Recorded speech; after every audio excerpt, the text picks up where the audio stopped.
అప్పుడప్పుడు నేను ఎంతో ఒక అద్భుతం కొరకు ఎదురు చూస్తున్నాను, నా సమస్యల్లో దేవుడు ఇంటర్ఫియర్ అవుతాడు అని చెప్పి నేను కనిపెడుతున్నాను, ప్రార్థిస్తున్నాను.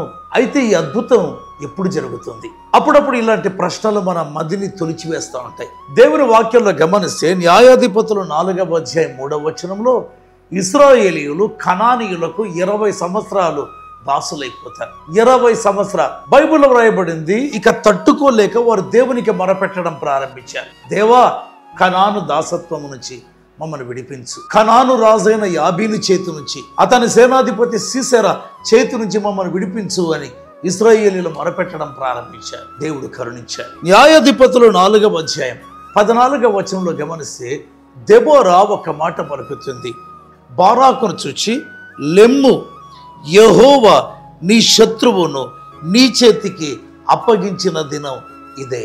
ఏంటంటే 20 సంవత్సరాల బానిసత్వం, దీర్ఘకాలికంగా మొరపెట్టడం. అయితే ఒక ప్రవక్తి దెబోరాకు దేవుడు చూపిస్తున్నాడు, ఇదిగో బానిసత్వం 20 సంవత్సరాలు. మరి మొరపెట్టింది ఎంతకాలం రాయబడలేదు.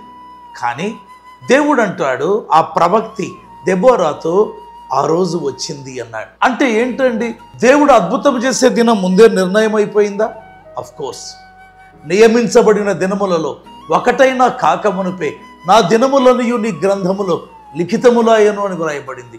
ఎందుకు 20 సంవత్సరాల దాసత్వం అంటే ఇశ్రాయేలీయులు పాపం చేశారు. ఆ పాపానికి 20 సంవత్సరాల శిక్ష విధించబడింది.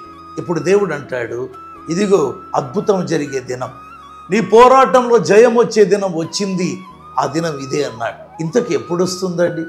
మన జీవితంలో మనం చేసిన పాపములు, మనం చేసిన ప్రతి తప్పిదము ఎప్పుడు ఒప్పుకుంటాము? దేవుడు కృపగలవాడు కదా, చాలా కనికరించే స్వభావం కదా. హిజ్కియా కన్నీళ్లతో ప్రార్థన చేస్తే దేవుడు అంగీకరించాడు కదా. అదేవిధంగా మన పాపములను కూడా మనం ఒప్పుకుంటూ మొరపెట్టితే నీ అద్భుతము జరిగే దినం బహు సమీపముగా ఉంది. దేవుడు నీతో మాట్లాడుగాక. ఆమేన్.